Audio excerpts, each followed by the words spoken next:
Good afternoon. Today is Wednesday, the 27th of September, 2023. We're now 29 minutes past 1, but we're delighted to bring you UK column news from our news studio in Plymouth. Many apologies for the slight delay. Despite checks yesterday, the gremlins were at work. Now, we've got a very interesting news for you today, and I'm delighted Mike Robinson and myself will be hosting together with Alex Thompson, and we do also have a guest. But let's kick off with probably the most important thing to do with free speech at the moment, which is the Online Safety Bill. Well, the Online Safety Act, as it almost is, and the penny is beginning to drop. More and more people starting to talk about the issues arising from this. But before we get on to the issues, let's just have a little look at a piece of video here. This is Dame Melanie Dawes, who is the Chief Executive of Ofcom, and her response to the fact that it is about to become law.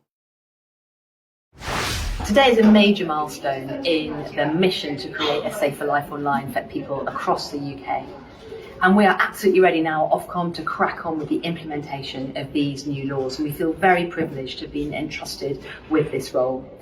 In a matter of weeks now, we will come out with the standards that we expect tech firms to put in place to protect children and to make sure that all of us are protected from illegal activity like fraud. So we're excited to get started.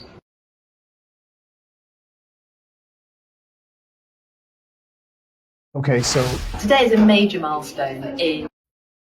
Okay, so Dame Melanie Dawes, they're extremely excited that Ofcom is going to be the regulator of the internet. Now, this has been a long time coming. Well, let's just see what the law of the bill actually says. So I'm just going to take one example here. This is the Online Safety Bill. This is all about false communications. This is Section 180 of the bill. A person commits an offence if the person sends a message and the message conveys information that the person knows to be false. Now, how you define or how you discover whether somebody knows that message to be false or not, I have no idea. But anyway, that's what it says. At the time of sending, the person intended the message or the information in it to cause non-trivial psychological or physical harm to a likely audience. So again, how do we define what non-trivial psychological harm is? And finally, that the person has no reasonable excuse for sending the message. So the question is whether some kind of opposition to a government policy would be considered a reasonable excuse. Section 180 goes on to say, for the purposes of this offence, an individual is a likely audience of a message if, at the time the message is sent, it's reasonably foreseeable that the individual would encounter the message or in the online context would encounter a subsequent message forwarding or sharing the content of the message. So if your message is being shared, that absolutely would cause you to be considered to be in breach of this section of the Act. It goes on to say, in the case where several or many individuals are a likely audience, because it could be a likely audience could be one individual, and in that case then they're obviously trying to deal with, at least they would claim that they're trying to deal with malicious communications to an ex-partner or somebody who's a stalker or something like that. But in the case where several or many individuals are the likely audience, it's not necessary for the purposes of subsection 1C that the person intended to cause harm to any one of them in particular. So you don't have to demonstrate that any individual was caused harm if the message was sent to multiple people. And it goes on to say this: a person who commits an offence under this section is liable on summary conviction in England, Wales to imprisonment for a term not exceeding the maximum term for summary offences. In this case, this would be 6 months, or a fine that would be £5,000. Now, Alex can correct me if I'm wrong, but as far as I understand it, this would be for each case or each example of breach of the regulation. And if we just put that back on for a second, please, Stephanie, on summary conviction in Northern Ireland, to imprisonment for a term not exceeding 6 months, or a fine not exceeding level 5 on the standard scale. Now, level 5 on the standard scale is an unlimited level. So actually the potential fine in Northern Ireland seems to be, or appears to be at this point, to be much higher. So just before we go on to what it says in section 181, Alex, what are your thoughts on this and the risk that people are placed under by this piece of legislation?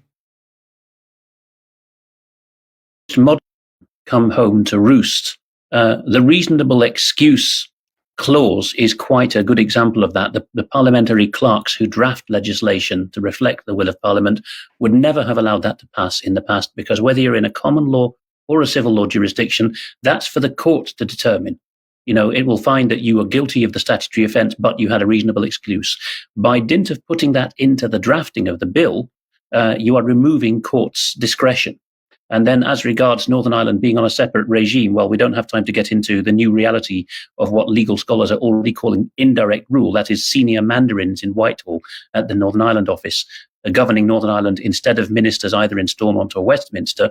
Clearly, the settled view of our governing class is that your native Northern Irish people are more sensitive souls. Hard to believe, but because there's more social damage to be done there, runs the pious maxim. Therefore, we really have to shock the people of Ulster out of sending anything nasty. Even the idea of a likely audience. I mean, this is something that was done first with written messages in the Public Order Act 1986, legendary and notorious sections 4 and 5 that talk about posters or anything that's on display to the public being at risk. So, it's a whole generation of confused thinking and mishmash really come to the fore for those who follow literature. It's the reader response theory. There's no meaning in the text or the speaker, let alone mens rea. It's all people's feelings. Indeed, and with the obviously it would have to be tested in court. But anyway, let's move on to Section 181, because this is the important bit, because those regulations and that law doesn't apply to, if we look at the first clause here in Section 181, a recognised news publisher. So in other words, if one of us agrees that we should submit to the regulation of Ofcom, or if you're print media, of IPSO or one of the other regulators, then you would be recognised as a news publisher, and therefore you cannot, according to this, commit an offence under Section 180.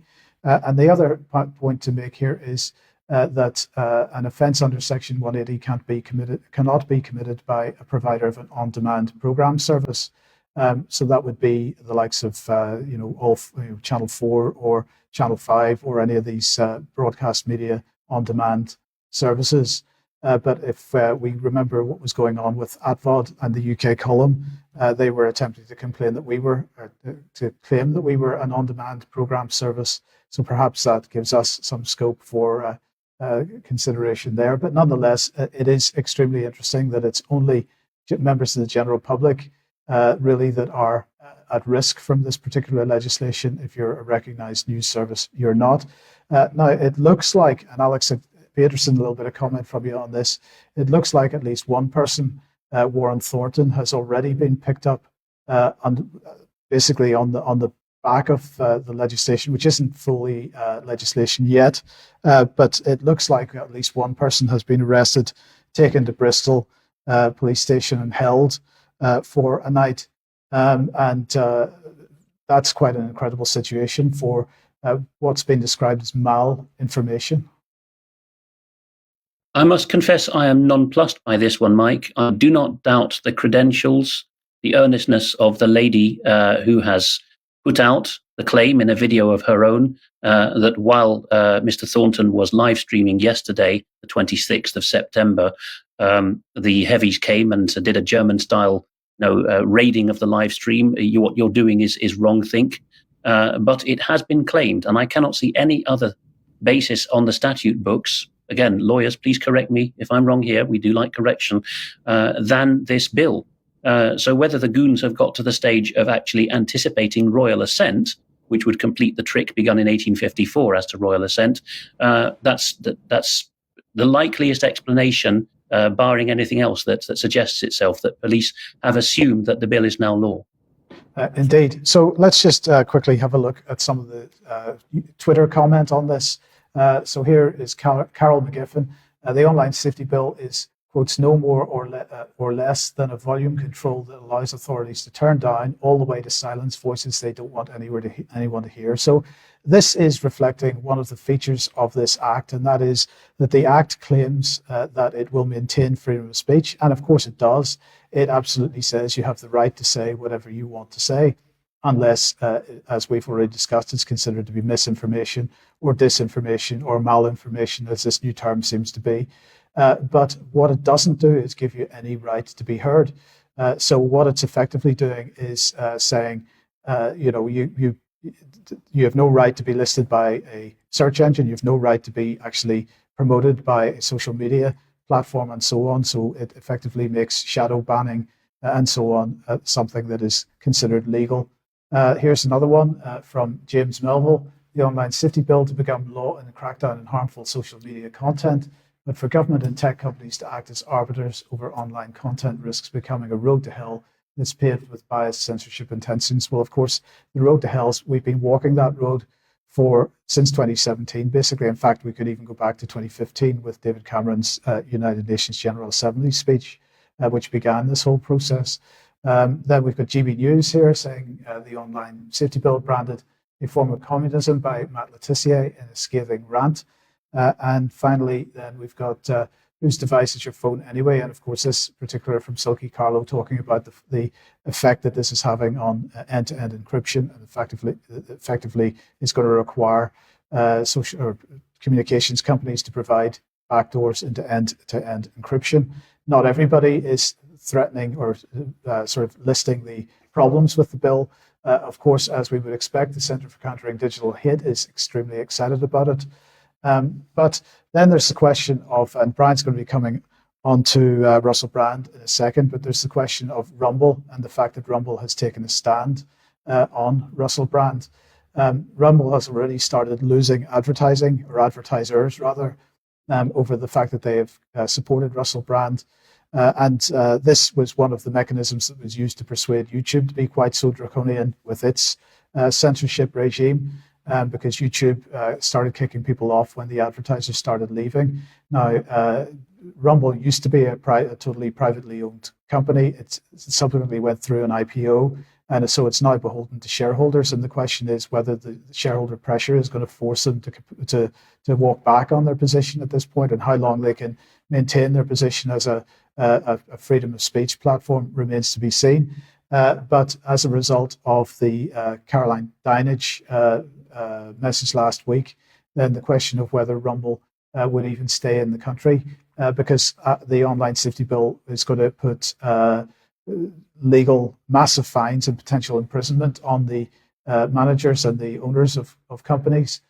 So Mint Press here saying after the passing of the Online Safety Bill, Rumble is at risk of shutting down in the UK. Chris Paslovsky, who's the CEO, said it was deeply inappropriate and dangerous for the UK government to choose who can talk or make a career on their platform. But The Sun, according to Glenn Greenwald, was printing this today. Failing to cooperate with Ofcom could put Rumble executives at risk of arrest if visiting Britain. So this is quite a staggering situation, Brian, that platforms like this looking at serious legal problems and a potential imprisonment for supporting freedom of speech. Well, it is, Mike, but the answer is this is very simple. This is a dictatorship installing itself in plain sight, and people have got to recognise it for what it is. It is state control of the media. It's closed down of free speech. And it's obvious the intent is that nobody will have an opinion which disagrees with anything the government says. So let's follow that report up by coming back to the Dinenage affair. This was the letter that she sent to the chief executive of Rumble, which we covered a few days ago. We also pointed out the relationship, her husband connected through to 77 Brigade, the very body spying on the British public. But now we've got this extraordinary announcement, which has come out from the Attorney General. And I've labelled it here as panic, as the UK government realises that their own actions to label Brand guilty before the trial could backfire. So what has the Attorney General had to say? Let's just have a look at some of the text of that. It said, following the airing of Russell Brand in plain sight dispatches on the 16th of September 2023, there's been extensive reporting about Russell Brand. The Attorney General, here she is, Victoria Prentice, wishes to amplify the importance of not publishing any material where there is a risk that it could prejudice any potential criminal investigation or prosecutions.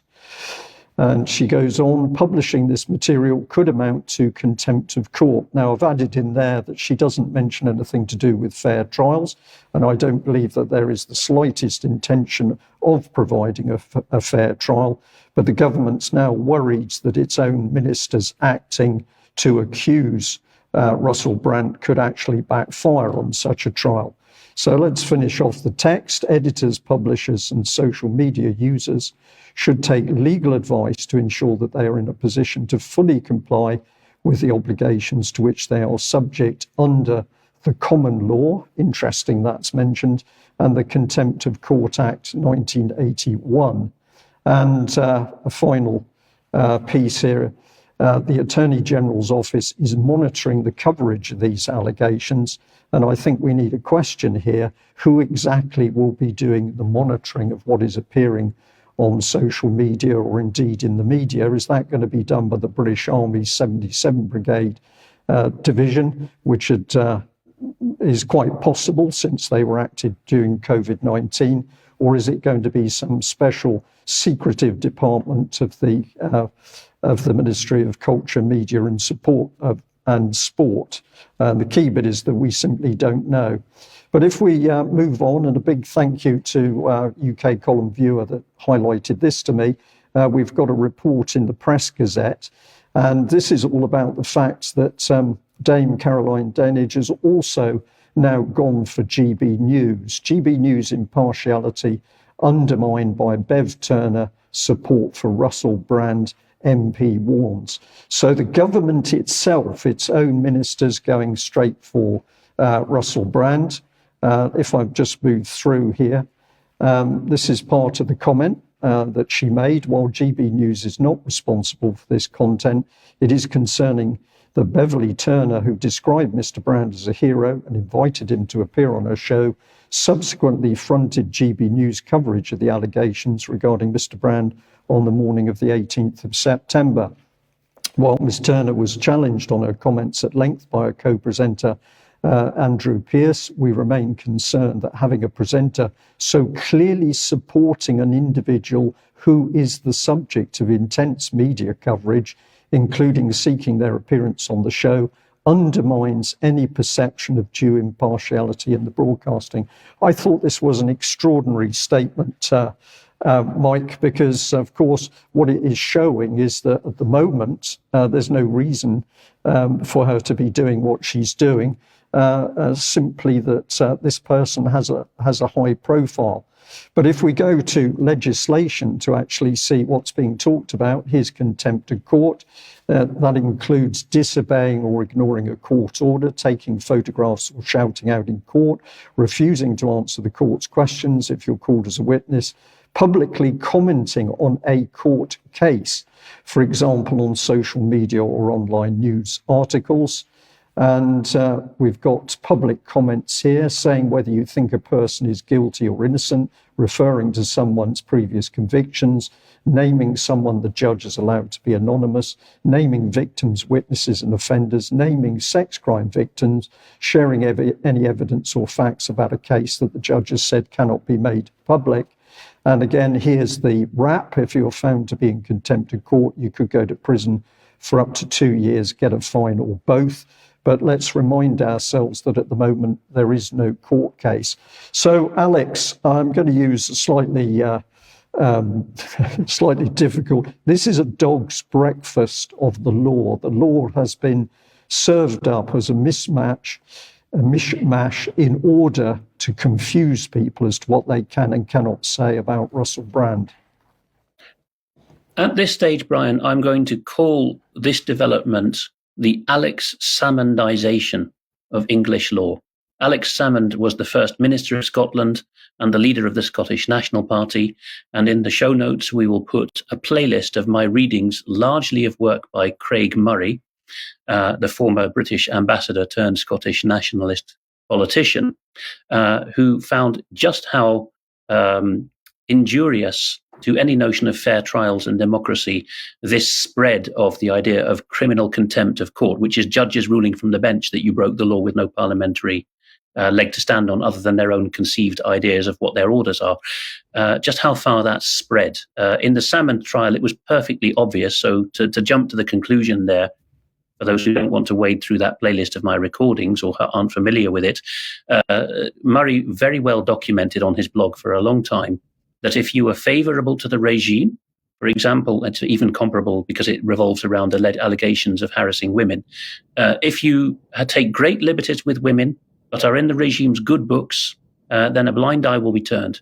If, however, you question, for example, I'm going to be pointed here, that the women who make allegations against a public figure were pure as the driven snow, and particularly if you question this false claim that they are utterly naive and vulnerable rather than being middle-aged women in public life who jolly well know what they're doing, then you have hell to pay. And you do not need Parliament for that, you just need the court. The judge sitting alone in many cases. Scots law has its similarities with England, but both the common law and the statutory route are different on vital points. And so it was thought that this would be something reserved to Edinburgh. But I think it's been piloted now north of the border enough for it to be spread to England and Ireland. Yes. Yeah, thank you for that, Alex. Well, that moves us on to Armenia. It does. We're going to bring a map on screen. This is a convoluted region. All three of my segments with my guest, Georg Virats, who is an Armenian from Georgia, the neighboring country, will cover the Nagorno-Karabakh war. Both maps on screen show the same territory, and they're convoluted, but that's the whole point.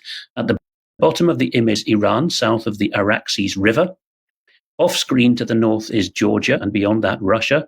Just west of the screen is the eastern edge of Turkey. And the key thing to bear in mind is that the de jure territory of Azerbaijan, one of the 15 former Soviet republics, is the whole block you see marked Azerbaijan, plus the non-contiguous exclave marked as Nakhichevan in the southwest corner of both images. The Azeris have, via that exclave, a very narrow road connecting them with Turkey. And then they are allowed overflights, although in the early 90s between Armenia and Azerbaijan, over Nagorno-Karabakh, they are allowed to overfly, which means that there is a way for Turkey to supply civilian and military goods and people transport from Turkey to Azerbaijan's exclave Nakhichevan and then to Azerbaijan proper. Armenia, too, has a de facto exclave. It is a self-proclaimed autonomous republic. It was in Soviet times, too. We won't go into the detail of the pogroms in Soviet times, starting again in 1988.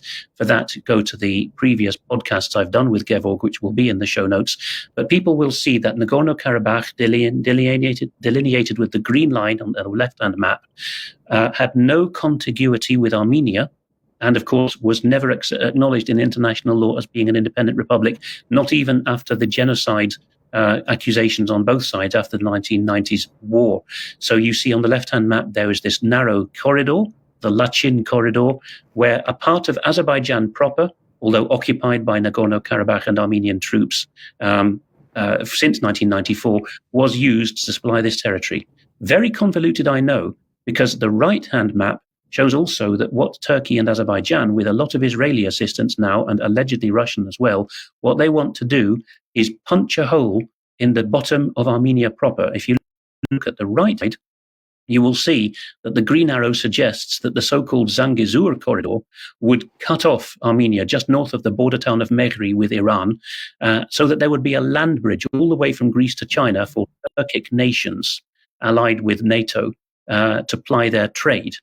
Iran is utterly opposed to this, and so Iran has said things like they will assist with 10 times the force anything that they assist the Armenians against any attempt by Azerbaijan and Turkey to go for this Zangezur corridor.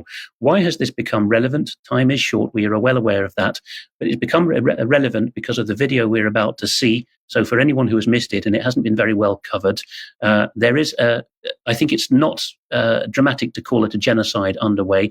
So this segment will be part of a report produced, which I think is the best done in English so far, by Christian Broadcasting Network in the United States.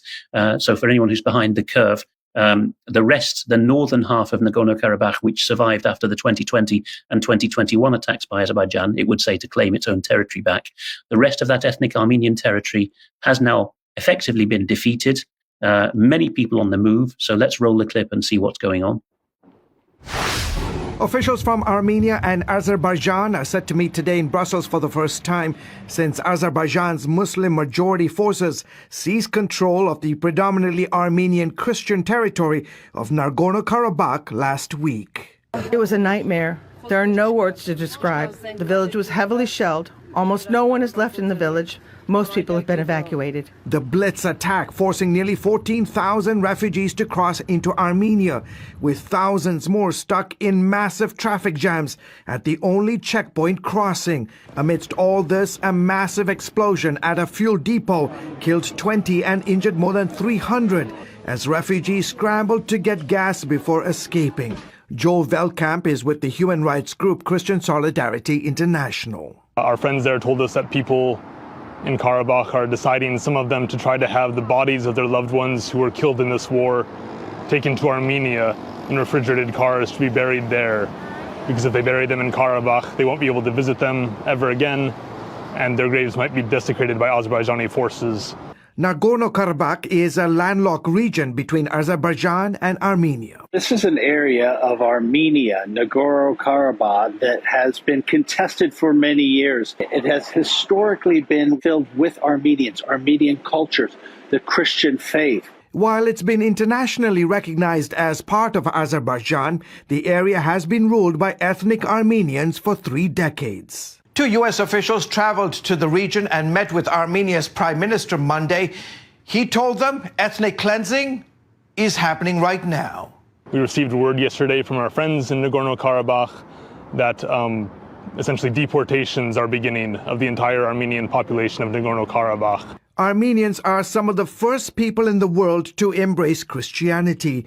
Now there's concern their religious and ethnic history in Nagorno-Karabakh could be wiped out. The population of ethnic Armenians in Nagorno-Karabakh should be able to remain in their homes in peace and dignity with respect for their rights and security if they choose to do so. Those who want to leave and return should be allowed safe passage. So we're going to bring on Georg Virat in audio only, who's in the Caucasus and who's been assisting with humanitarian relief of the refugees. In the next segment, we will be zooming in on the humanitarian matters, but just in 1 or 2 minutes now, I'm going to ask Georg to explain for us why it is that the US State Department spokesman we heard at the end of this clip acknowledged tacitly that although the ethnic Armenians of Nagorno-Karabakh, after the defeat of their self-proclaimed republic, have a right to stay where they are and to accept the new Azerbaijani citizenship which is being foisted upon them. Why is it, Georg, that the overwhelming majority of the 120,000 ethnic Armenians in Nagorno-Karabakh have decided to take to the road and to seek their fortunes in Armenia proper? Greetings, Alex. Thank you for bringing me in on this. Your question is a very rightful one. My take on this is that the Russian peacekeeping troops that were stationed in that region after 2020 war, which incidentally began on the 27th of September that year, those peacekeeping troops were unable to provide security to the population of Nagorno-Karabakh. And after the recent attack by Azerbaijan, when they have targeted military as well as civilian population, the people have decided to not take it any longer and just leave and be relocated to Armenia. Of course, that is happening in the midst of the casualties that were seen by the population, and there's about 100 people that were found dead after the shellings and then the shootings perpetrated by Azerbaijan just within the last week. Thank you very much, Georg. Also in the show notes will be a book, and it'll be obvious to both our listeners and viewers that neither of us is neutral on this matter, nor indeed we think that neutrality is a case. In the show notes will be a book that whose English translation I edited a couple of years ago, and you published it, Georg, entitled Sadistic Pleasures, subtitled Silent Crimes of Azerbaijan by Ashken Arakelian. And this goes into heart-rending detail of how, as recently as 2 years ago, whenever the Azeris started their encroachments in the territory, they now completely have, well, they would say, taken back what's rightfully theirs. They would brutal tortures and particularly browbeat them to accept Islam, take on new Turkic identities, and renounce their families. So it really is medieval stuff happening in what counts geographically as Europe in most people's definitions.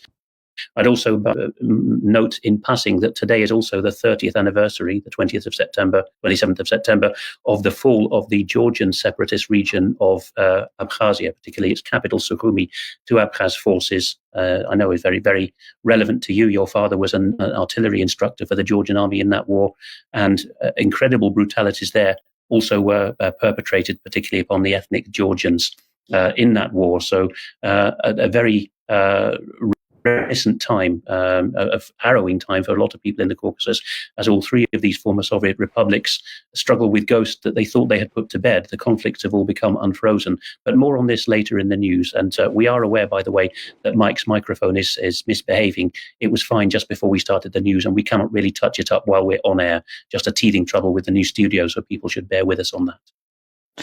Okay, thank you, Alex. So let's move on. If you like what the UK column does, you would like to support us, please head over to community.ukcolumn.org. Your membership, much appreciated and much needed. You could pick something up at the UK column shop, but please do share anything you find on the various platforms, especially ukcolumn.org and ukcolumnextracts.co.uk. Now, I'm heading off to Sweden tomorrow for the On Guard for the Liberty of Mankind event, which is happening near Stockholm. And that'll be live streamed on Saturday, the 30th of September, but it's still not too late to get residential tickets if you want to go for the full 3 days. A number of fantastic speakers and more details at drspeel.com. You can get the details of that and organise tickets if you are able to get there. Okay, thank you for that, Mike. Now, also, we've put this one up before. There's a rally in Glasgow, Safe Schools for Children, September the 28th at 1:30 p.m, and that's in George Square, Glasgow. This is where people can really make a difference, to be there and, of course, to meet new people and to decide what's to be done. We've got another one here, November the 11th, exposing net zero, the Agenda 2030. This is at the old Convent, Beaches Green, Stroud in Gloucester. It's 10 a.m. till 6 p.m, and that's on Saturday, the 11th of November, 2023. So another one, if you can get there, these are all worth supporting. Now, what have we got? We've got Jewel in Our Crown or Thorn in Our Side. Part 2 is the NHS Too Sick to Save. And so that one has now gone up with the UK column. We've also got Monica Smith becoming a freedom advocate. And several people have already commented that this is a really excellent discussion. We've got going out on the 28th, tomorrow at 1 o'clock, an interview with Debbie Evans, Chris Flowers and Cheryl Granger. So look out for that one. And just to give some praise to our audience, the audience is engaging with us more and more. We're getting some really interesting information through, but this one just caught my eye because somebody picked up on our reports about the organisation Stop Having Kids. And they're saying that they couldn't help notice in the photo with Stop Having Kids, there were two more elderly looking people, I presume a man and a woman, and a younger lady sandwiched in the middle of the elderly couple with the words child-free and satisfied emblazoned across her chest. Now, my questions are, were all these people child-free and satisfied, or did any of these people have any children, and were all the people in the photo unrelated? For me, this photo conjures up an image of a happy mother and father with their daughter if this is the case, the photo is insincere. However, if this person is their daughter and they're happy to be childless, are they going to have the young lady eradicated from their lives? So, astute point, and I know exactly why you're making that comment. We are still after information on this organisation, because although people have pointed us at other reports, there's no detail as to who is actually behind it. So if you can help with any research, that would be good. Now, of course, last week on Friday's programme, we were commenting on Vladimir Zelensky in the United Nations General Assembly and the fact that he happened to be giving a speech at the same time he was sitting in the audience, or so it appeared in the Ukrainian coverage of this. But then he went off to Canada and, well, here we are. He's meeting Justin Trudeau. They were very excited to get together, and he gave a speech in the Canadian Parliament. Now, I'm sure most people have heard about this already, but I thought we should comment on it. Let's just have a look at what happened subsequent to that in the Canadian Parliament. Ukrainian-Canadian world veteran from the Second World War who fought the Ukrainian independence against the Russians and continues to support the troops today, even at his age of 98.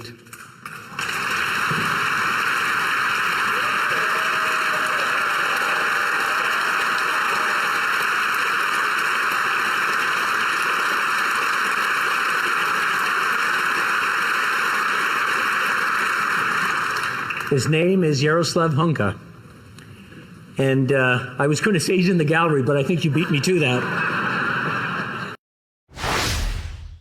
that. So unfortunately, well, before we say what was unfortunate about it, let's just put this image on screen as a still from the video. And of course, Trudeau and Zelensky were standing along with the rest of the parliamentarians there, clapping this individual who unfortunately turned out to be literally an SS officer. So he was fighting for the Germans. The clue should have been at the very beginning, because the Speaker of the Chamber said, he had been fighting on behalf or fighting against the Russians. So the only side he could have been fighting with is the German side. But he was a member of the SS. Let's highlight him here. Here he is in the center. And here is the Polish response to that, which has been quite spectacular, because they were pretty upset about the fact that this gentleman was getting this kind of support. So in view of the scandalous events in the Canadian Parliament, which involved honouring, in the presence of President Zelensky, a member of the criminal Nazi SS formation, I have taken steps towards the possible extradition of this man to Poland. And the reason is because this particular group of SS were involved in the murders of Polish, or at least the Polish view that they were murders of Polish civilians during the Second World War. And that was the Polish Education Secretary was making that statement. So Poland saying that they're going to make some effort to extradite the gentleman concerned. I've forgotten his name. I do apologise for that. Now, that's of course resulted in a whole swathe of apologies from the Canadian authorities. Let's start off with Justin Trudeau. Obviously, it's extremely upsetting that this happened. The speaker has acknowledged his mistake and has apologised. But this is something that is deeply embarrassing to the Parliament of Canada and, by extension, to all Canadians. I think particularly of Jewish MPs and all members of the Jewish community across the country who are commemorating Yom Kippur today. I think it's going to be really important that all of us push back against Russian propaganda, Russian disinformation, and continue our steadfast and unequivocal support for Ukraine. So it wasn't really an apology, it was really an opportunity to say we've got to push back against Russian disinformation. Well, anyway, the Speaker then apologised himself, so let's have a listen to that. I want to apologise for what happened and really tell you that the intention was not to embarrass this House. My sincere apologies to the House, to each and every one of you who are in the House today, and to all Canadians for having been put through this.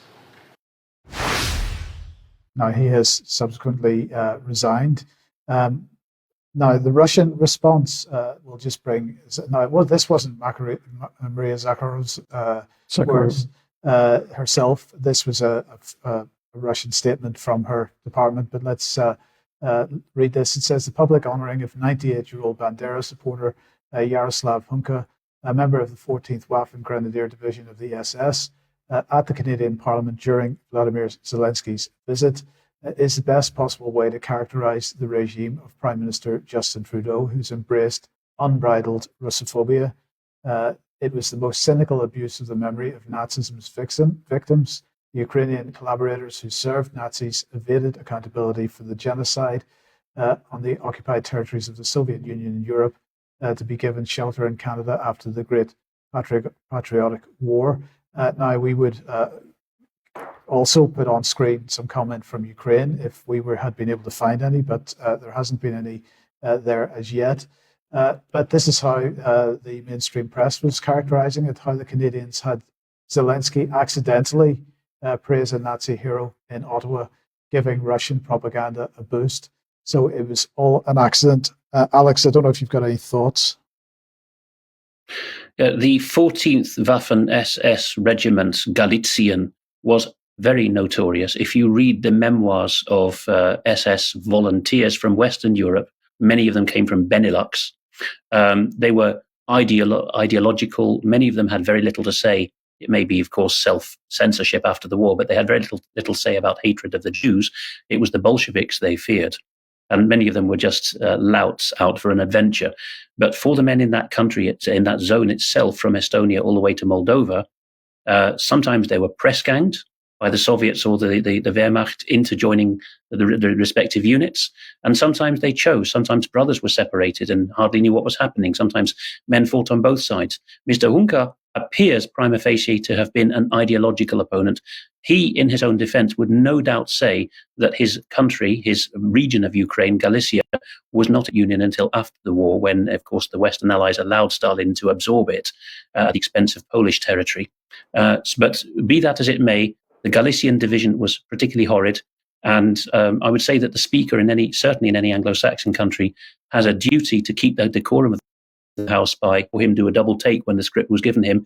If a political script is shoved in front of your nose as a speaker, you stop proceedings and say, we're not going on with this. Otherwise, you're not a speaker. And of course, the evident fault in what was said was that Mr. Hunka, for all his crimes and sins and those of his comrades, wasn't fighting the Russians, he was fighting the Soviets.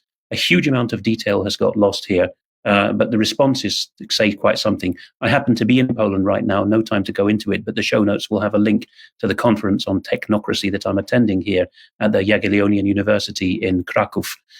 So I sense the Poles' ire at this because they are very pro-Ukrainian.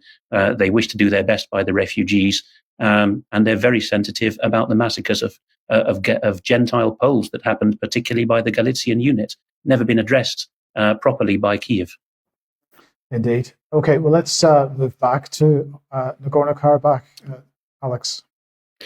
Yes, this time we're going to keep it even shorter, but we wish to focus on the humanitarian tragedy.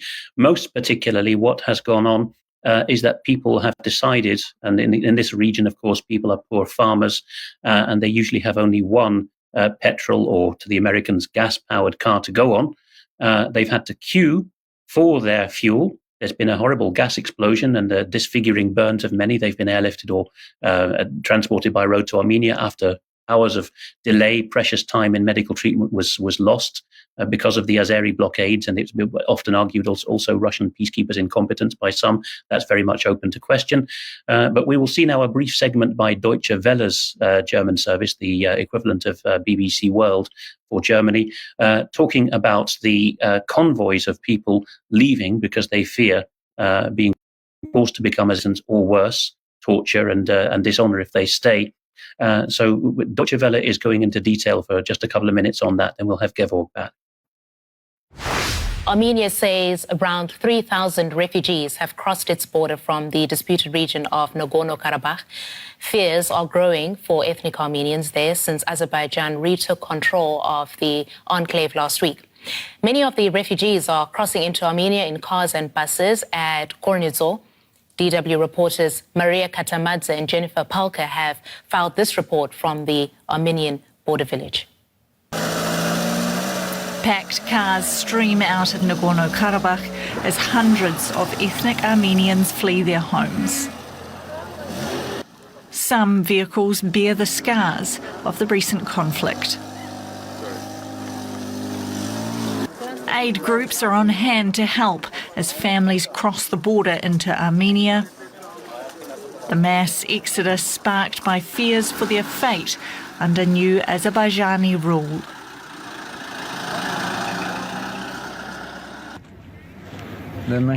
Today we left. They told us either you leave or take Azerbaijani passport.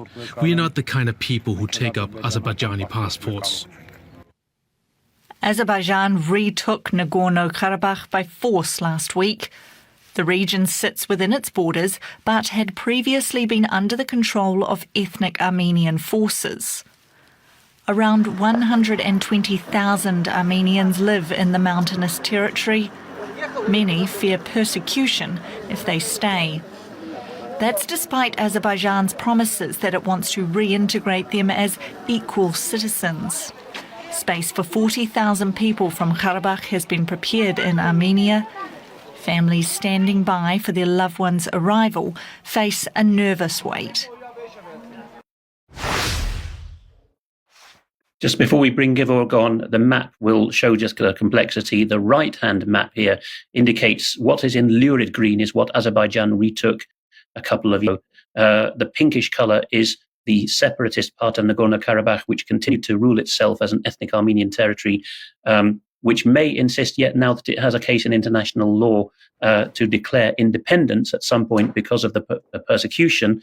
But that's for the future. Right now, the exodus is to the southwest of that area. You can see Lachin, and just southwest of that, the border village of Kornizor, which is as far as I've got in the region. If you follow the road, you will see Goris, the nearest town. I understand the hotels are fully booked with regular people, so that the bedraggled refugees are really quite in a poor way and having to be cared for by the locals of Goris more than the Armenian military when they get to Goris. Georg, please update us on this just as briefly as you can, the humanitarian situation as it's being told to people you know in and around Goris. Well, since I'm in constant contact with the people there in Kornizor, and we're providing aid to the refugees coming into Armenia, we're aware that almost 60,000 people have crossed that border to this moment. Overall, it is estimated that Nagorno-Karabakh area had 110,000 Armenian people living in that territory. So at least 60,000 have now crossed into Armenia, and we're waiting for more people to come in. These people are being dispersed throughout the whole territory of Armenia. They're getting initial aid at Kornizor and Goris, and that is by the Armenian populace and the Armenian government. Yesterday, there were several statements by a number of European and transatlantic countries stating that there will be assistance provided to those people from the international partners. And there's several statements that Russia's made in regard to that, but all the Russian aid was that they protested against the way the government in Armenia is handling this case with the Russians, rather than just saying that they will or will not provide any support to these people, or even express condolences, let alone of course take some of the responsibility for what their troops have done in that area. And we'll just in passing show the light blue areas north and south of the Lachin corridor, as well as the area around Agdam to the right of Ashkeran there. If I'm not mistaken, Georg, these were the areas directly controlled by the Russian peacekeepers are arranged in November 2020, correct? Everything in pink on the right-hand map was controlled by the Russians. And the Russians have started to gradually submit all of the key points to the Azeris As of The 6 commanding months, heights, as it were. Well, the commanding heights and the Lachin corridor. The Lachin corridor was submitted 9 months ago, and the whole region was in a blockade, short of food, short of electricity, short of gas. Basically, all the substance for people was cut by the Azeris with the Russians' consent.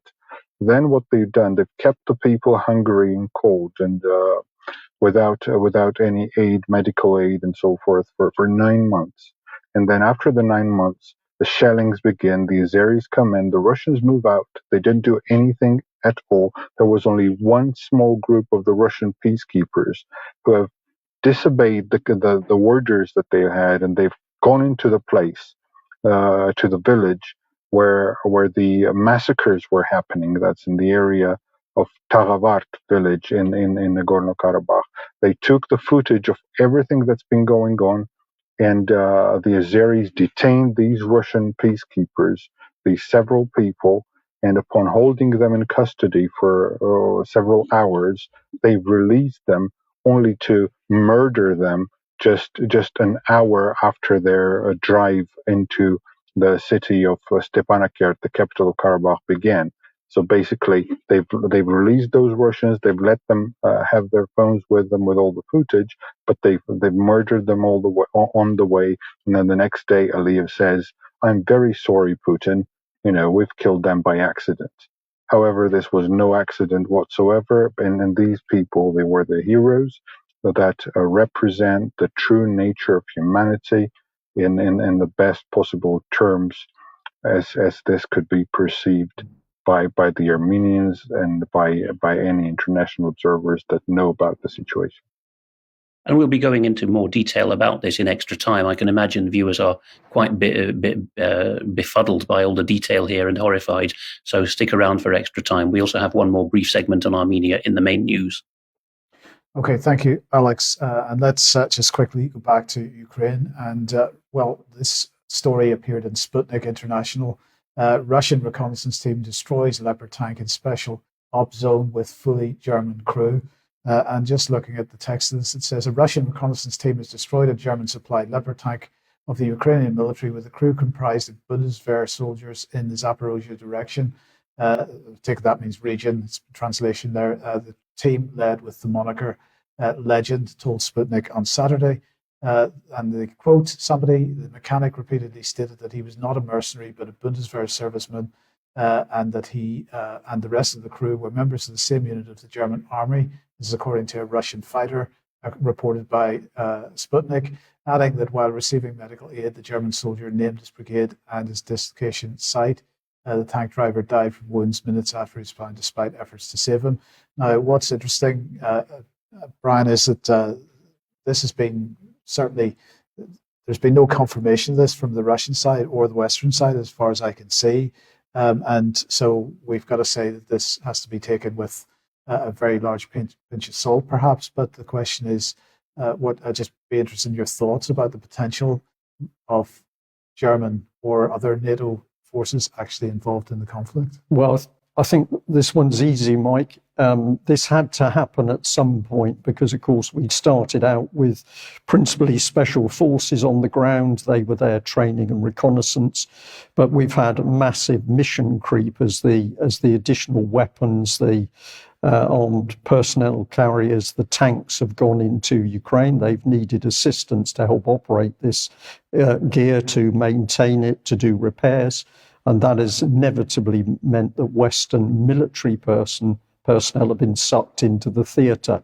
The next step, of course, is that they're going to be helping to move equipment from one place to the other.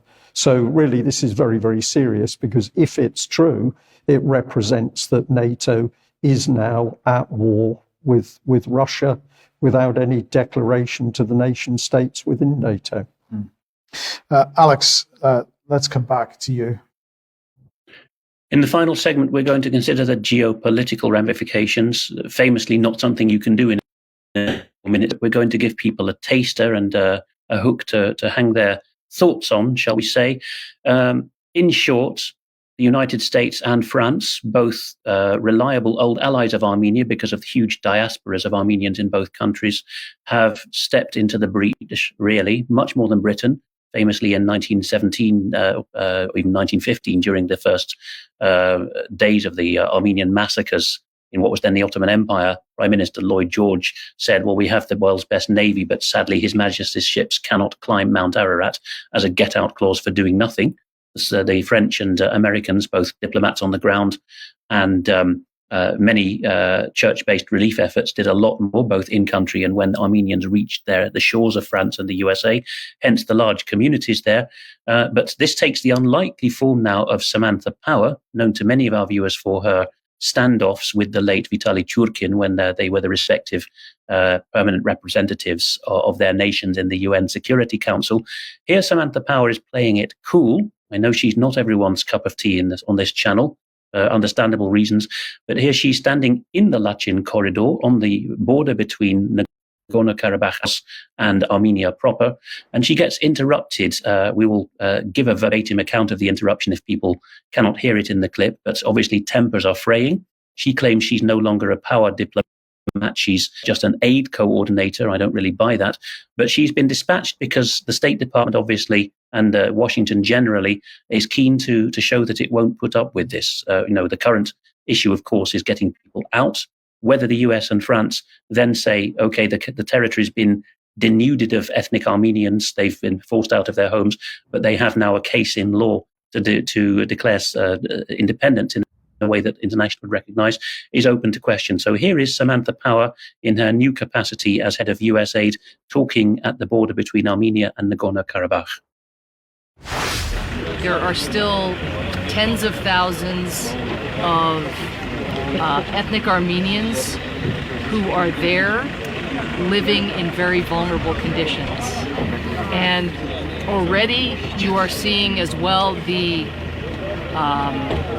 gathering of testimonies from people who have fled violence, deprivation, and with the fear of living under the government of Azerbaijan.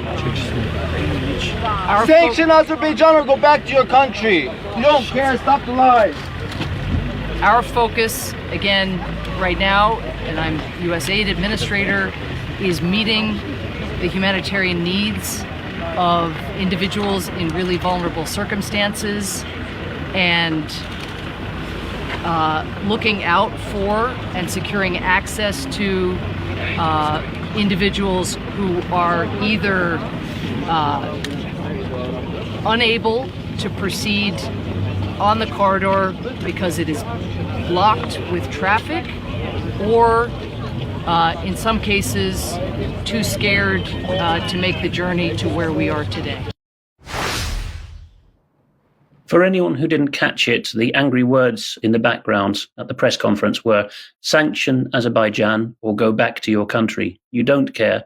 Stop lying. Well, Georg, you take a more positive view of Samantha Power, or perhaps more of her earnest than I would.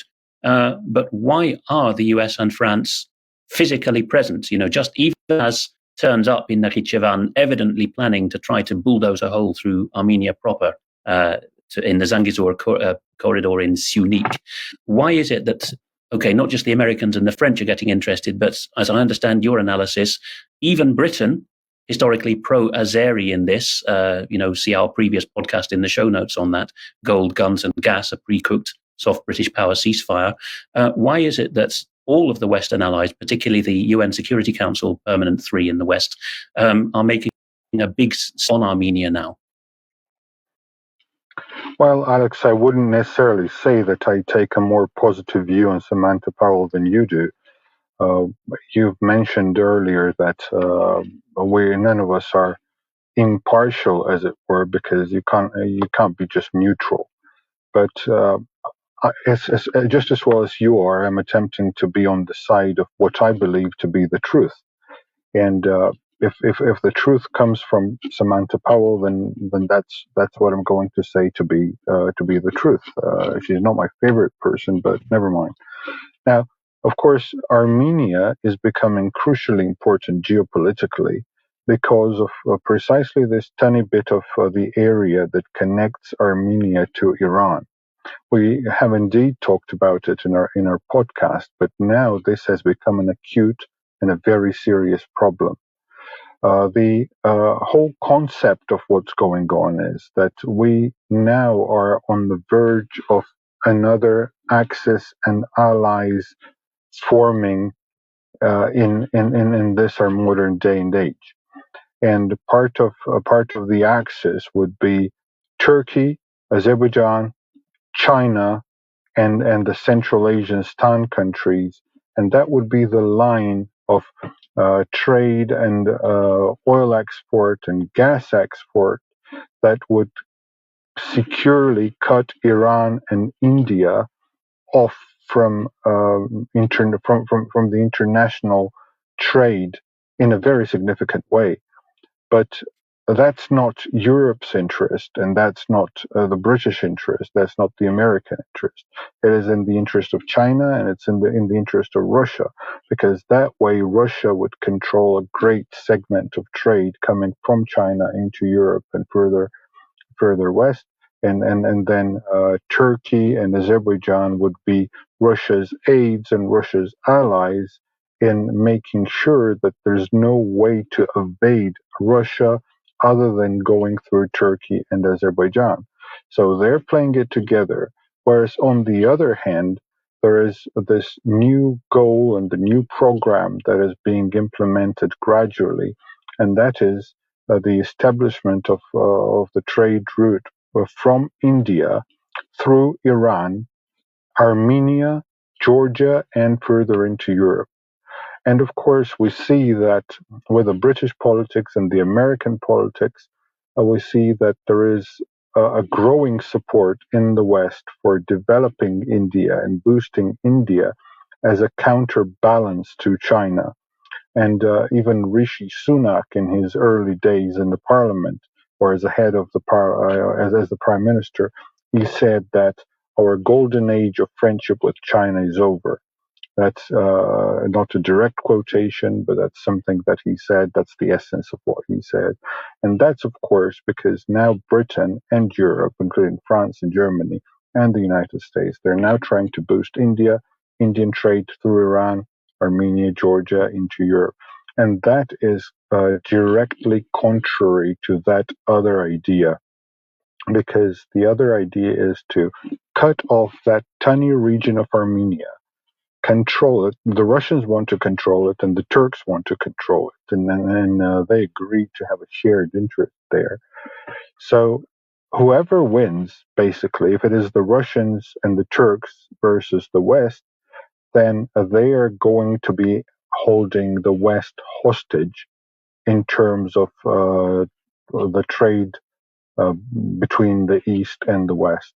And if the West is able to secure Armenia as a secure place for transportation of goods and for trade, a trade hub like that, then of course the West is going to make sure that it is independent of any pressure from either Russia or China in terms of any of the transportation of goods, and potentially the West is going to be able to control gas and oil trade coming from the Central Asian states into the West through controlling them, or by controlling them through Armenia, through holding some upper hand over them by having influence in Armenia.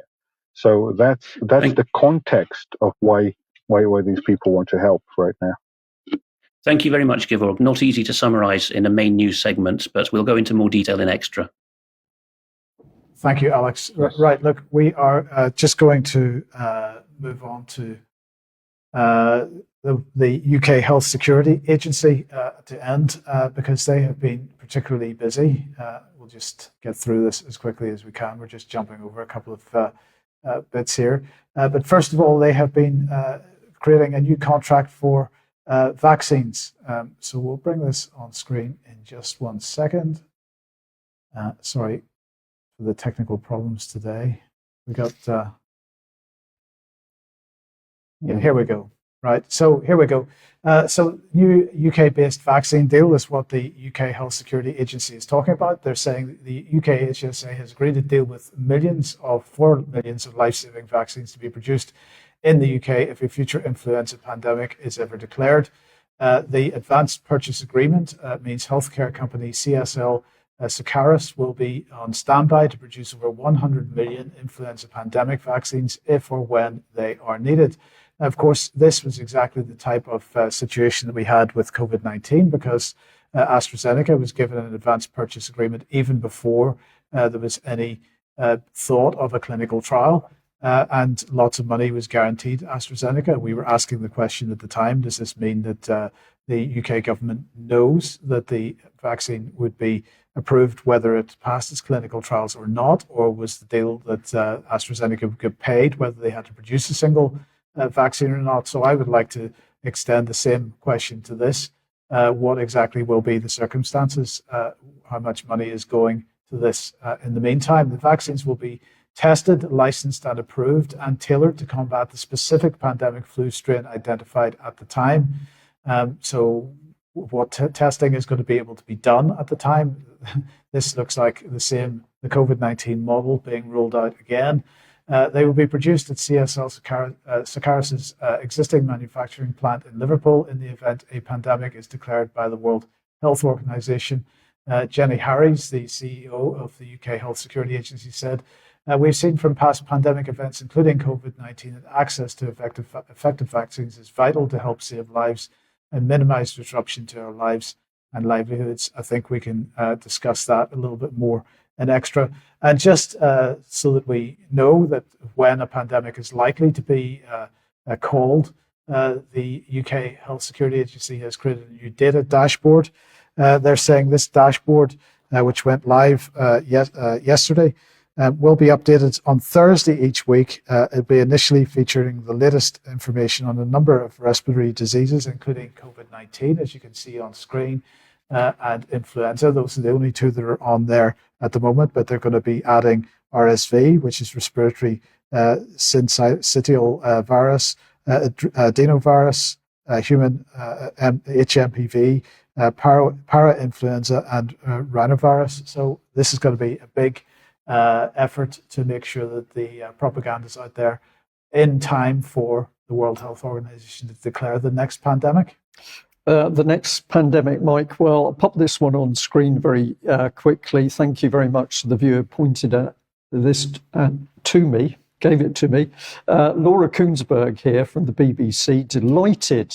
So many have been in touch to say you enjoyed the state of chaos. Time to say big thanks to dozens of interviewees who gave us their time and very talented team who made it, making it a dream. So this is really incredible if you just think about it. The BBC, absolutely over the moon that when it reports the state of the country is chaos and breakdown, they did a good job and they're really pleased that they put it out.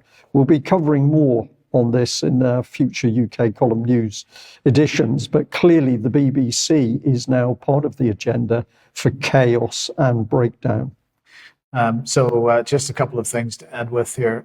This is a cartoon of a guy having a jab, wearing a mask. The nurse is wearing a mask. He is asking the nurse, what variant does this protect me against? And she's saying, you're actually helping transgender Ukrainians fight global warming. That I think is quite appropriate. Alex, let's end with this one. A couple of meme responses to the events we covered in the main news here. On the left is Justin Trudeau in the 3-pane meme of somebody sabotaging their own cycle ride by putting a spoke in the wheel, and the stages are calling all the truckers Nazis with Justin Trudeau on his bike, and then when he sticks the spoke in his own wheel, that's labelled inviting a literal Nazi to Parliament, and then when he crashes into the curb, he says, why would Vladimir Putin do this, which he effectively did say the other day. And on the right is a meme of Putin in his power pose, signing a decree labelled Putin signing a decree to send a Nazi to Canadian Parliament to embarrass Justin Trudeau. Yeah. Yes, very good. Okay, well, we're going to say we have to end today's news there. It's been a very interesting production today, but we've enjoyed it. So a very big thank you to you, Alex, and also Gevorg. Both of you will be with us for extra time in a few moments, so that will be good because there's a lot to discuss. And I just want to say, to end today's news, it's fantastic to be in this new building, and this can only have happened with the tremendous support of everyone who's given donations to the UK column or subscribed or both. It's been your financial support that has helped us achieve this major change. And although we've had some teething troubles today, things will settle down, and you've made our lives so much easier. It's really fantastic. So thank you all very much indeed. We'll be back in a few moments for extra time. Bye-bye. All right.